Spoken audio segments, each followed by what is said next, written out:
बेहद स्वागत आप सभी का। छत्तीसगढ़ का ये खास बुलेटिन देखना शुरू कर चुके हैं आप। मैं आपके साथ अब्दुल नबी हसन। बुलेटिन की शुरुआत करते हैं। छत्तीसगढ़ को प्रधानमंत्री नरेंद्र मोदी ने एक और बड़ी सौगात दी है। 22 मई को राजस्थान के बीकानेर से वर्चुअल माध्यम से प्रधानमंत्री मोदी ने देश भर के 103 अमृत स्टेशन का लोकार्पण किया, जिसमें छत्तीसगढ़ के डोंगरगढ़, भानु प्रतापपुर, भिलाई, उरकुला और अंबिकापुर स्टेशन शामिल हैं। इस मौके पर भिलाई 3 स्टेशन को आयोजित यहां पर समारोह में केंद्रीय आवास और शहरी कार्य राज्य मंत्री तेखान साहू मौजूद रहे। उन्होंने बताया कि ये सौंदर्यीकरण केवल सतही बदलाव नहीं, बल्कि प्रदेश की आधारभूत संरचना को मजबूती देने वाला ऐतिहासिक कदम है। छत्तीसगढ़ में इस वक्त 35,916 करोड़ की रेलवे परियोजनाएं जारी हैं। आने वाले बजट में 6,925 करोड़ रुपए की राशि से 32 और स्टेशन को अमृत स्टेशन के रूप में विकसित किया जाएगा।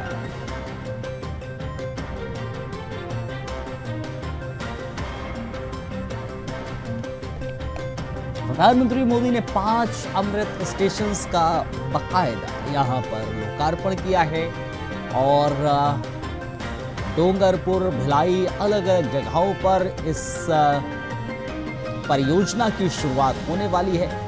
अगर देखा जाए मौजूदा समय में छत्तीसगढ़ में रेलवे परियोजनाएं वैसे भी चल रही हैं हजारों की तादाद में, लेकिन इस तरह से प्रधानमंत्री नरेंद्र मोदी ने आज इनका लोकार्पण किया है, उसको लेकर जाहिर तौर पर छत्तीसगढ़ वासियों में खुशी की लहर है और छत्तीसगढ़ वासियों को लगातार केंद्र और राज्य सरकार की ओर से बेहतर सुविधाएं मुहैया कराने के लिए परियोजनाओं का लोकार्पण, शिलान्यास किया जा रहा है। और मनोज शुक्ला हमारे साथ, हमारे संवाददाता रायपुर से इस खबर पर और ज्यादा जानकारी हमें देंगे। मनोज, जरा इस खबर को और विस्तार से बताइए, क्योंकि आज प्रधानमंत्री नरेंद्र मोदी ने 5 अमृत स्टेशन का लोकार्पण किया है। छत्तीसगढ़ वासियों के लिए, छत्तीसगढ़ के लिए एक बड़ी सौगात। जी अब्दुल, बिल्कुल अब्दुल, आज छत्तीसगढ़ के साथ साथ पूरे देश के लिए एक हर्ष का विषय है और एक गर्व करने वाली बात है कि प्रधानमंत्री नरेंद्र मोदी ने छत्तीसगढ़ समेत पूरे देश को एक बड़ा सौगात दिया है, जिसको लेके पूरे देश को 103 रेलवे स्टेशनों को जो है अमृत योजना के तहत जोड़ा है और जिसमें छत्तीसगढ़ के 5 स्टेशन शामिल हैं। जी, वहीं पड़ोसी राज्य है मध्य प्रदेश, वहाँ भी 6 रेलवे स्टेशनों का जो है जीर्णोद्धार हुआ है। ये कहा जा सकता है कि इसको बड़ी सौगात मानी जा सकती है, क्योंकि अब्दुल देखिए, जो रेलवे स्टेशनों पे आवागमन जो होता है वो जनता का होता है और मध्यम वर्ग के लोग छत्तीसगढ़ क्या पूरे देश में सबसे ज्यादा सफर करते हैं रेलवे से। तो ऐसे में प्रधानमंत्री मोदी ने जनता को एक बड़ी सौगात दी है और जिसमें छत्तीसगढ़ के जो 5 रेलवे स्टेशन है उनका काफी जीर्णोद्धार हुआ है। वहाँ काफी हाईटेक सुविधाओं से अब वो स्टेशन लैस हो जाएंगे, तो ये जनता के लिए बड़े ही गर्व की बात है। जाहिर है मनोज, क्योंकि जैसा कि हमें पता ही है, छत्तीसगढ़ में जब हम जिक्र करते हैं वहाँ के लोगों का, छत्तीसगढ़ देश के ऐसे राज्यों में शुमार रहा है पहले से ही जिनको पिछड़े राज्यों का दर्जा दिया जाता है, लेकिन जब प्रधानमंत्री नरेंद्र मोदी खुद इसमें इन्वॉल्वमेंट उनका होता है, वो खुद इसमें शरीक होते हैं और छत्तीसगढ़ वासियों को एक ऐसी सुविधा देते हैं, ऐसी परियोजनाओं का उनको सौगात देते हैं जिससे वो हाईटेक होंगे, क्योंकि रेलवे स्टेशन पर बहुत सारी दिक्कतों का सामना यात्रियों को, लोगों को करना पड़ता है। टिकट से लेकर कतार होती हैं, बहुत सारी चीज़ें होती हैं। आप बहुत सारे बुजुर्ग होते हैं, वो सीढ़ियाँ नहीं चढ़ पाते, उसको लेकर एक्सीलेटर्स बाकायदा बनाए जाएंगे, लिफ्ट्स बनाई जाएंगी, टिकट वितरण किस तरह से करना है, वो हाईटेक किस तरह से होगा, डिजिटली कैसे हो सकता है, लाइनें कतारें ना लगी जाए, उसको लेकर कैसे हम कर सकते हैं, वो सब इसमें इन्वॉल्व होगा और ये छत्तीसगढ़ वासियों के लिए जाहिर तौर पर एक अच्छी खबर मानी जा सकती है। जी बिल्कुल बिल्कुल अब्दुल, देखिए अब्दुल, प्रधानमंत्री नरेंद्र मोदी की सोच को सराहनीय कहा जा सकता है कि जो रेलवे स्टेशनों का उनके द्वारा जो सौगात दिया गया है वो छत्तीसगढ़ की बात न करके पूरे देश की अगर बात करें तो बच्चों को खेलने के लिए, महिलाओं के लिए, बड़े बुजुर्गों के लिए, इन तमाम लोगों के लिए जो है कितनी अच्छी जो है प्रधानमंत्री की सोच है, इसको देखते हुए रेलवे स्टेशनों का जीर्णोद्धार किया जा रहा है। और आपको बता दें कि छत्तीसगढ़ में बीजेपी की सरकार है और केंद्र में भी बीजेपी की सरकार है, नरेंद्र मोदी की नेतृत्व में सरकार है। तो निश्चित रूप से छत्तीसगढ़ को प्रधानमंत्री नरेंद्र मोदी से काफी कुछ छत्तीसगढ़ को मिल रहा है और इसको ये कहा जा सकता है कि विष्णुदेव साय सरकार को एक अच्छा सा मतलब समय भी मिला हुआ है कि केंद्र में भी बीजेपी की सरकार है, छत्तीसगढ़ में भी बीजेपी की सरकार है। तो ऐसे समय में अगर छत्तीसगढ़ का विकास संभव नहीं हो पाएगा, फिर आने वाले समय में दिक्कतों की फिर जनता का मूड होता है कि जब केंद्र में कौन सी सरकार बैठा दे, प्रदेश में कौन सी सरकार बैठा दे। लेकिन इस समय जो है दोनों जगहों पर जो है भारतीय जनता पार्टी की सरकार है। ऐसे समय में विष्णुदेव साय सरकार को केंद्र सरकार से काफी जो है सहयोग भी बराबर, चाहे वो कोई भी योजना हो, आज की बात न करके पिछली तमाम योजनाओं को लेकर केंद्र से भारी सपोर्ट उनको मिल रहा है। तो ऐसे में छत्तीसगढ़ का विकास होना तय माना जा रहा है अब्दुल जी। और जब हम छत्तीसगढ़ के विकास का जिक्र करते हैं और प्रधानमंत्री नरेंद्र मोदी मुख्यमंत्री का जिक्र करते हैं छत्तीसगढ़ के, तो डबल इंजन की सरकार जब प्रदेश में होती है तो निश्चित तौर पर उस प्रदेश की आशा रहती है प्रदेशवासियों की कि हमारे प्रदेश का और ज़्यादा विकास होगा, हमें और ज़्यादा सहूलियत मिले। और छत्तीसगढ़ की सरकार, खुद मुख्यमंत्री भी इस बात को जानते हैं कि हाँ, हमारे जो प्रदेशवासी हैं उनको बहुत उम्मीदें हैं और उन्हीं उम्मीदों को खरा उतर रही है छत्तीसगढ़ की सरकार। जी जी बिल्कुल बिल्कुल अब्दुल, जिस तरह से छत्तीसगढ़ में ये कहा जा सकता है कि केंद्र सरकार ने विकासों की झड़ी लगा दी है, तो निश्चित रूप से यह देखा भी जा रहा है जब से विष्णुदेव साय सरकार बनी है, छत्तीसगढ़ को केंद्र सरकार से काफी सहयोग मिल रहा है। किसी भी योजना को लेकर केंद्र सरकार से तत्काल मंजूरी मिल जा रही है और पहले इन सब दिक्कतों का सामना जो है यहाँ के जो सरकारें थी उनको करना पड़ता था। लेकिन अभी डबल इंजन की सरकार होने के कारण जो है छत्तीसगढ़ का काफी कुछ विकास जो है देखने सुनने। चलिए, आप बने रहिएगा मनोज बने रहिएगा आप। फिलहाल इस खबर पर जानकारी देने के लिए बेहद धन्यवाद आपका। जाहिर तौर पर छत्तीसगढ़ वासियों को एक नई सौगात जरूर मिलती है। छत्तीसगढ़ में नक्सलवाद के खिलाफ अब तक की सबसे बड़ी कार्रवाई को अंजाम दिया गया है। नारायणपुर जिले के घने जंगलों में सुरक्षा बलों के जरिए चलाए गए एंटी नक्सल अभियान में 1.5 करोड़ के इनामी और नक्सल संगठन सीपीआई के महासचिव नंबाला केशव राव उर्फ बसव राजू सहित 27 नक्सलियों को ढेर कर दिया गया है। इस ऐतिहासिक सफलता को लेकर प्रधानमंत्री नरेंद्र मोदी, गृह मंत्री अमित शाह और मुख्यमंत्री विष्णुदेव साय ने सुरक्षा बलों की सराहना की है। प्रधानमंत्री नरेंद्र मोदी ने कहा है कि सरकार नक्सलवाद को जड़ से खत्म करने के लिए पूरी तरीके से प्रतिबद्ध है।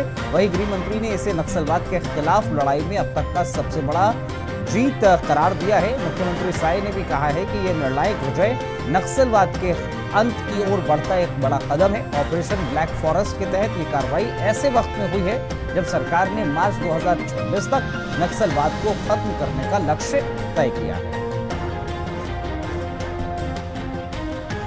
मनोज हमारे साथ लगातार बने हैं। मनोज, जाहिर तौर पर केंद्र सरकार की तरफ से, गृह मंत्री की तरफ से जब ये कहा गया था कि आने वाले वक्त में नक्सल मुक्त रहेगा देश और उसमें सबसे बड़ा प्रदेश का जिक्र होता है छत्तीसगढ़ का, जहां पर नक्सलियों का लगातार बोलबाला रहा है, लेकिन अब चुन चुनकर उनको मारा जा रहा है। बड़ी सफलता नक्सल को लेकर हासिल की गई है सुरक्षा बलों की ओर से। जी जी अब्दुल आपको बता दें, सबसे पहले तो हम अपने चैनल की तरफ से जवानों को बधाई देना चाहते हैं, शुभकामनाएं देना चाहते हैं कि अब तक के छत्तीसगढ़ में नक्सली जो हमले हो रहे थे या नक्सली घटनाएं जो हो रही थी, साथ ही साथ नक्सलियों से मुठभेड़ जो हो रही थी, उसके लिए जो जवान अपने पूरे साहस से, पूरे धैर्य से और एक रणनीति के तहत जो अब तक का जो सबसे बड़ा ऑपरेशन वो कल देखने को मिला है। इसको माना जा सकता है कि छत्तीसगढ़ के इतिहास में जो ऑपरेशन कल जवानों द्वारा किया गया है सूझबूझ से, रणनीति से, इसके लिए जवानों को जो है जो अपने चैनल की तरफ से उनका हम धन्यवाद अर्पित करते हैं। और साथ ही साथ यह कहना चाहेंगे कि ये छत्तीसगढ़ के इतिहास का सबसे बड़ा जो है नक्सली ऑपरेशन था, जिसमें जवानों को बड़ी सफलता हाथ लगी है। और इसमें सबसे महत्वपूर्ण बात ये जो बसव राजू मारा गया है, वो 1.5 करोड़ रुपए का इनामी नक्सली था, काफी हार्डकोर नक्सली था और कई बड़ी वारदातों को अंजाम में वो शामिल भी था। तो ऐसे में अब ये जो देश के गृह मंत्री का सीधा संदेश था कि 2026 मार्च तक जो है छत्तीसगढ़ ही नहीं पूरे देश से नक्सलवाद खत्म कर देंगे, कहीं न कहीं ये सच साबित होता दिखता नजर आ रहा है। और उसकी ओर अग्रसर होता नजर आ रहा है। वो नक्सल मुक्त देश और प्रदेश का जो जिक्र किया था उसकी ओर अग्रसर हो रहे हैं। बेहद शुक्रिया मनु शुक्ला, आपका तमाम जानकारी हमारे दर्शकों तक साझा करने के लिए बहुत बहुत धन्यवाद। बहुत शुक्रिया आपका हमारे साथ जुड़ने के लिए। दंतेवाड़ा और बीजापुर के सीमावर्ती इलाका में प्रतिबंधित एवं गैरकानूनी सीपी माओवादी संगठन की जनरल सेक्रेटरी बसवराजू एवं अन्य वरिष्ठ कैडर्स तथा दंडकांड स्पेशल जोन कमेटी पीएलजे फॉर्मेशन का जो माओवादी कैडर्स को उपस्थिति का आसूचना के आधार पर डीआरजी टीम्स जिला दंतेवाड़ा, जिला नारायणपुर, जिला बीजापुर, जिला कोंडागांव से संयुक्त डीआरजी टीम्स सर्च अभियान के लिए 2 दिन पूर्व में रवाना किए गए थे। सर्चिंग के दौरान आज 21 मई को प्रातः लगभग 7-8 बजे से अनेक बार माओवादी एवं सुरक्षा बल के बीच में मुठभेड़ हुई। मुठभेड़ के उपरांत इलाका का सर्चिंग के दौरान कुल 27 माओवादियों का डेड बॉडी बरामद की गए थे।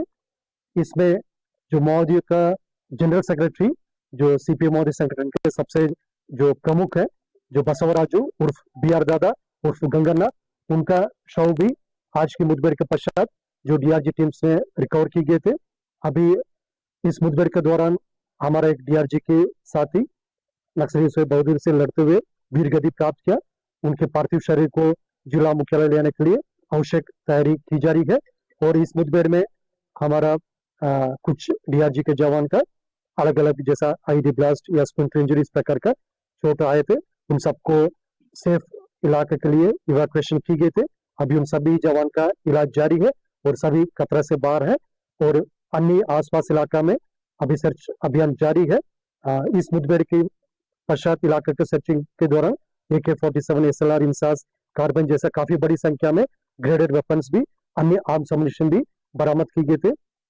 ये सुरक्षा बल द्वारा काफी बहादुरी से जो कठिन परिस्थिति, काफी घना जंगल है और भौगोलिक परिस्थिति भी काफी इस इलाका में अंडुलेटिंग टेरेन है, इन सब चुनौती के बावजूद सुरक्षा बल ने काफी टैक्टफुली इस अभियान को संचालित किया, जिसके परिणाम स्वरूप सीपी माओवादी संगठन के जो सरगना है, जो उनके जो जनरल सेक्रेटरी इस मुठभेड़ में मारा गया है।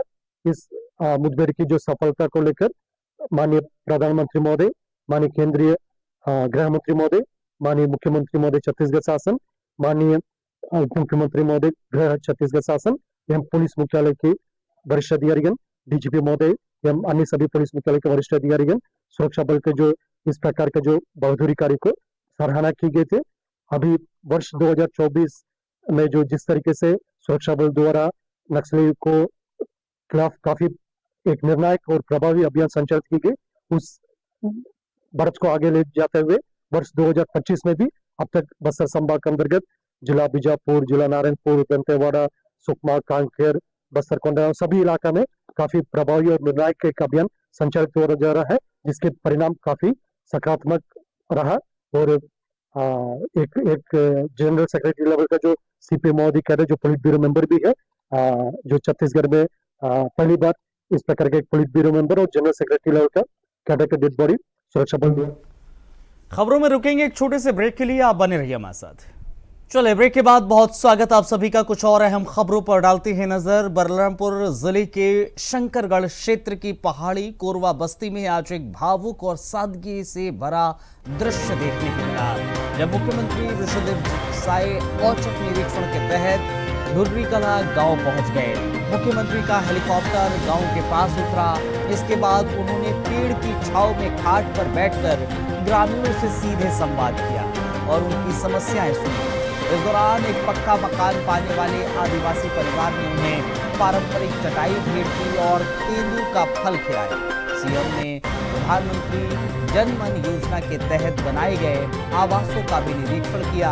कहा कि सुशासन के त्योहार के तहत गांव-गांव जाकर आम लोगों की समस्याएं सुनना और समाधान करना उनकी सरकार की प्राथमिकता है। उन्होंने भरोसा दिलाया कि पीएम आवास योजना के तहत किए गए वादों को सरकार पूरी निष्ठा से पूरा कर रही है।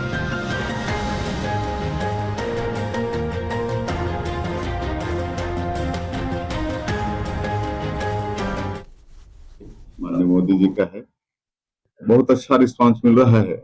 लगातार हम कल तक 20 जिले में जा चुके हैं और आज 2 जिले का हमारा प्रवास है, जसपुर और बलरामपुर का, और बहुत अच्छा रिस्पांस मिल रहा है। हम औचक भी जा रहे हैं, लोगों के साथ मिलके घंटा 1.5 घंटा बात भी कर रहे हैं चौपाल लगा के। तो पूरे छत्तीसगढ़ में जनता सरकार के कामों से कवर्धा से जुड़ी एक अहम खबर सामने आई, जहां छत्तीसगढ़ के उप मुख्यमंत्री विजय शर्मा का गुस्सा सड़क निर्माण में हो रही लापरवाही पर फूट पड़ा। ठाकुरदेव चौक से नया बस स्टैंड तक 11 करोड़ की लागत से बन रही सड़क का निरीक्षण करने पहुंचे डिप्टी सीएम ने पीडब्ल्यूडी विभाग के अधिकारियों को जमकर फटकार लगाए और एसडीओ को कार्रवाई की चेतावनी। स्थानीय लोगों की शिकायत को गंभीरता से लेते हुए विजय शर्मा ने कहा कि पिछले 15 दिनों से गड्ढा खोदकर ऐसे ही छोड़ दिया गया, जिससे आम जनता को भारी परेशानी उठानी पड़ रही है। उन्होंने साफ कहा कि जमीन से जुड़े कार्यों में लापरवाही बर्दाश्त नहीं की जाएगी। अगर काम में तेजी नहीं लाई गई तो संबंधित अधिकारियों पर एफआईआर भी दर्ज कराई जाएगी।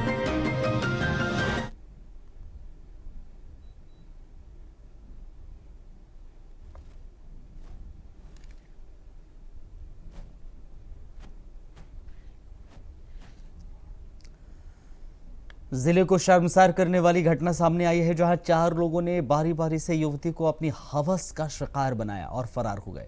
मामला थाना चांपा क्षेत्र का है। 18 मई को दोपहर पीड़िता अपने पिता के साथ घर पर थी। आरोपियों से पहले परिचय होने के कारण उनका घर पर आना जाना रहता था।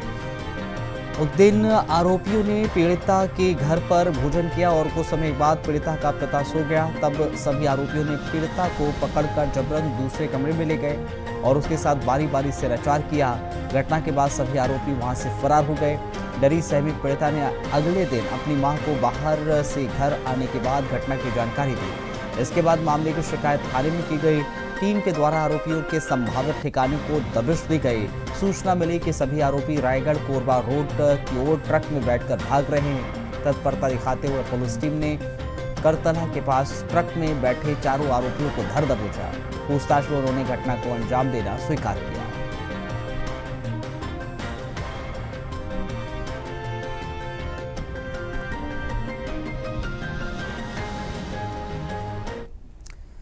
रायपुर रेल मंडल में रेल सुरक्षा को लेकर एक गंभीर सवाल खड़ा हो गया है, जहां 24 घंटे के भीतर एक मालगाड़ी 3 बार पटरी से उतर। यह अभूतपूर्व घटना दक्षिण पूर्व मध्य रेलवे के इतिहास में पहली बार हुई है। ताजा मामला दोपहर 2:30 बजे के उरकुरा स्टेशन के पास का है, जहां मालगाड़ी का एक रैक पटरी से उतर गया। इससे पहले इसी मालगाड़ी के 2 रैक सुबह तकरीबन 7:45 पर रायपुर स्टेशन के पास और कल रात दुर्ग के पास पटरी से उतर चुके हैं।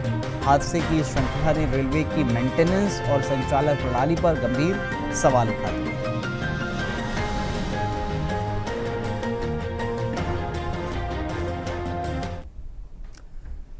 छत्तीसगढ़ की राजधानी रायपुर से एक अहम राजनीतिक हलचल देखने को मिली, जहां पूर्व विधायक विकास उपाध्याय के नेतृत्व में कांग्रेस कार्यकर्ताओं ने सोशल मीडिया पर कांग्रेस के खिलाफ चल रहे कथित दुष्प्रचार के खिलाफ मोर्चा खोल दिया। विकास उपाध्याय और पार्टी कार्यकर्ता रायपुर एसपी कार्यालय पहुंचे। विरोधी तत्वों के जरिए फैलाए जा रहे भ्रामक और अत्यंत असत्य कंटेंट को लेकर एफआईआर दर्ज कराने की मांग की गई। उनका कहना है ये सुनियोजित दुष्प्रचार कांग्रेस की छवि को धूमिल करने के लिए किया जा रहा है। उन्होंने सोशल मीडिया पर मुद्दा विहीन फॉरवर्डेड मैसेज भेजने वालों के खिलाफ कार्रवाई की मांग की है।